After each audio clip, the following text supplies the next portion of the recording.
warahmatullahi wabarakatuh. Perkenalkan, nama saya Diniela Selvina. Saya dari Prodi Farmasi Universitas Al-Farwaihan. Di sini saya akan menjelaskan sedikit tentang kosmetik tradisional. Definisi kosmetik tradisional. Kosmetik tradisional adalah kosmetik yang terdiri dari bahan-bahan yang berasal dari alam dan diolah secara tradisional.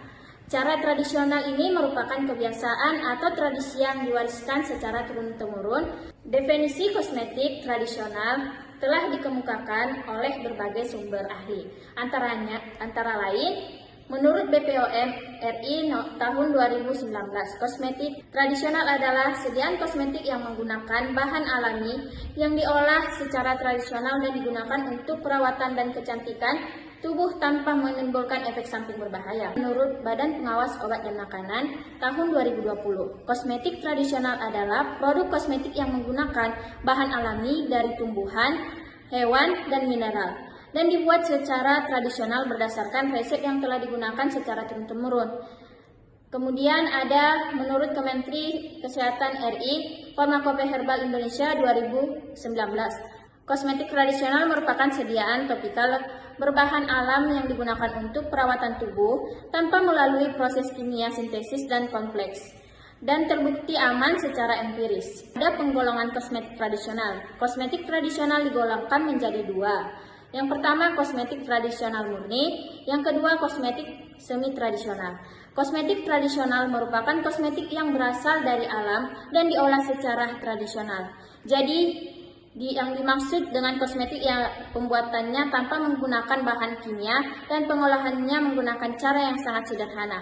Kosmetik tradisional murni bisa diperoleh dari penjualan jamu. Kosmetik yang termasuk kosmetik tradisional murni misalnya bedak dingin. Kosmetik semi-tradisional yaitu golongan kosmetik tradisional yang penggolongannya dilakukan secara modern dengan campuran bahan kimia seperti pengawet. Jadi yang dimaksud kosmetik semi-tradisional adalah kosmetik yang pembuatannya masih menggunakan bahan berasal dari alam, tetapi dengan cara penggolongan yang sudah dilakukan dengan menggunakan peralatan yang lebih canggih, contohnya lulur, air mawar, dan masker. Potensi herbal Indonesia sebagai bahan alami kosmetik tradisional. Ada beberapa bahan seperti kelapa, beras, daun pandan wangi. Manfaat kosmetik tradisional: yang pertama, menyehatkan kulit dan rambut. 2, minim efek samping. Ketiga, mencerahkan dan menjaga kulit. Keempat, mengatasi masalah kecantikan secara alami. Kelima, meningkatkan aroma tubuh seperti aroma mawar melati. Keenam, ramah lingkungan karena tidak banyak menghasilkan limbah kimia berbahaya. Ketujuh, melestarikan tradisi dan budaya lokal. Ciri-ciri kosmetik tradisional itu: pertama, bahan alami berasal dari rempah, daun, kulit, bunga, dan akar. 2, penggolongan sederhana dibuat melalui tumbukan, rendaman, rebusan, fermentasi, atau pengeringan.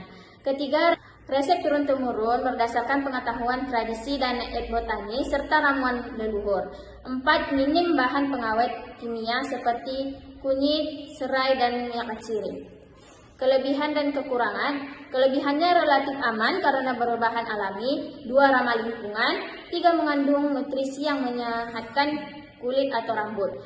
Kekurangannya: daya tahan lebih singkat karena minim pengawet. Hasilnya tidak instan, butuh pemakaian rutin. 3, menimbulkan alergi pada sebagian orang. Kesimpulannya, kosmetik tradisional merupakan warisan budaya yang memanfaatkan bahan-bahan alami seperti tanaman, rempah, dan mineral untuk menjaga kecantikan serta kesehatan tubuh. Indonesia memiliki potensi besar dalam pengembangan kosmetik tradisional berkat kekayaan hayati yang melimpah. Namun masih diperlukan peningkatan penelitian, standar, dan inovasi agar kosmetik tradisional mampu bersaing dengan produk modern dan diterima secara luas di pasaran global. Sekian sedikit penjelasan tentang kosmetik tradisional.